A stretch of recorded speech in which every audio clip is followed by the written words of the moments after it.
Module 210 of Financial Management, and this is our discussion on net operating income approach of capital structure, and this is our third part of this discussion.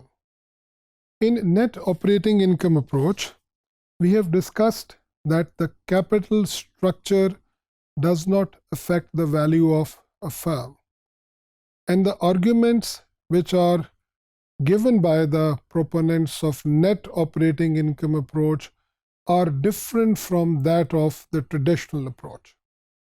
अगर मैं ये कहूँ कि दोनों approaches अगरचे contrast हैं, एक दूसरे से बिल्कुल मुख्तलिफ हैं, but in one way the arguments are somewhat similar. यानी, what is the impact of leverage on the cost of capital? This is one thing where the two theories are somewhat similar, that the leverage has an impact on the cost of equity. जब leverage बढ़ेगा तो उसके बढ़ने से cost of equity बढ़ जाएगी. So the argument is that the cost of equity increases, but how much is the increase in the cost of equity? This is the slight difference between the two theories. Traditional theory states that with the increase in the leverage, initially the cost of equity increases to the extent that overall cost of capital reduces.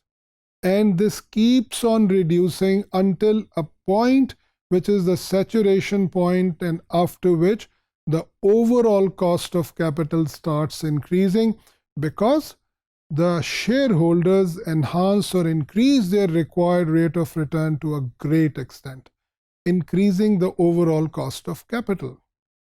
The net operating income approach states that, yes, when the leverage is increased, when the debt proportion is increased, this certainly results into increase in the required rate of return of the shareholder or the cost of equity.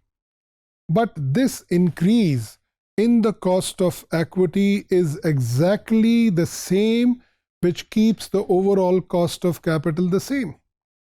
ये फैसला कैसे होगा कि shareholders अपने required rate of return को कितना बढ़ाते हैं?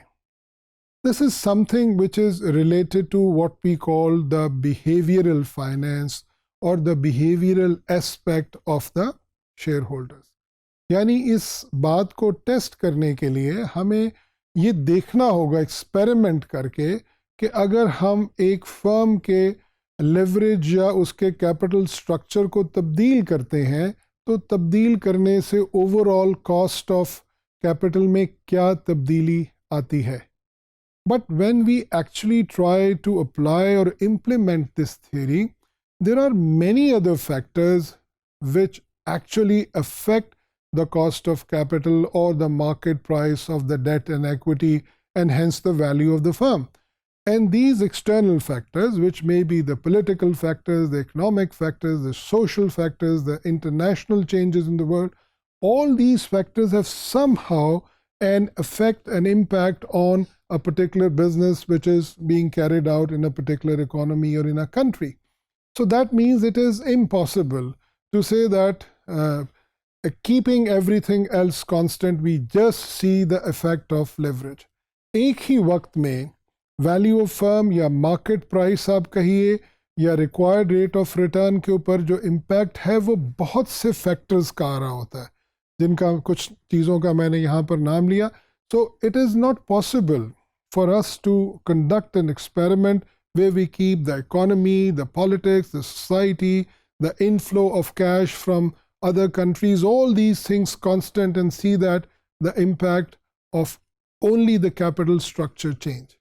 इसलिए हम ये कहते हैं कि ये दोनों एक तरह की suppositions हैं, ये एक तरह के शेयर होल्डर्स के बिहेवियर की प्रिडिक्शन है. एक थ्योरी कहती है कि शेयर होल्डर्स का रिक्वायर्ड रेट शुरू में कम और बाद में ज़्यादा बढ़ता है, और दूसरी थ्योरी कहती है कि नहीं, ये प्रोपोर्शनली बढ़ता है, इसलिए ओवरऑल कॉस्ट ऑफ कैपिटल में कोई तब्दीली नहीं आती. We can also have some calculations where we can consider two companies which are having some debt and company not having debt, and then see that whether this theory works, theory A works, or theory B works on that. The students are suggested to look at those calculations, those numericals in the books, and see that how these theories are actually applied with certain figures. Now, the impact of overall cost on the capital is something that is the key contention in these two theories. That the overall cost changes the value of the firm, the overall cost of capital actually changes with different rates, and that is what is said by the proponents of these two theories, and hence as a result the value of the firm. So our concluding arguments about the traditional theory and this net operating income approach is that these two theories talk about the behavioral aspects of the investors, that how do they behave once they invest in a certain company, when they buy the stocks of a particular company, how do they react or how do they behave when the company changes its capital structure. तो ये observation करने के लिए, जैसा कि हमने discuss किया, शायद हमें बहुत सी चीज़ों को कंट्रोल करने की ज़रूरत है. रिसर्च में हम इनको कंट्रोल वेरिएबल्स का नाम देते हैं, यानी अगर इन चीज़ों को कंट्रोल किया जा सके तो फिर हम ये बात देख सकते हैं कि लोगों का बिहेवियरल एस्पेक्ट क्या होता है.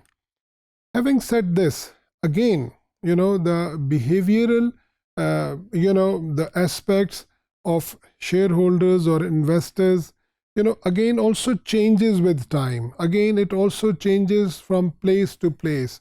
And there are several other factors which influence the behavior of the investors or shareholders. So we can conclude this discussion by saying that the two theories with certain set of assumptions can be proved with certain values, numerical values, but if we remove those assumptions, these theories are not, this cannot be proved as true or false. In the next modules that we'll talk about, we'll try to remove these assumptions one by one, and then we'll see that which theory in that case is more applicable, which theory is more practical, and whether the value of firm is dependent on the cost of capital or not.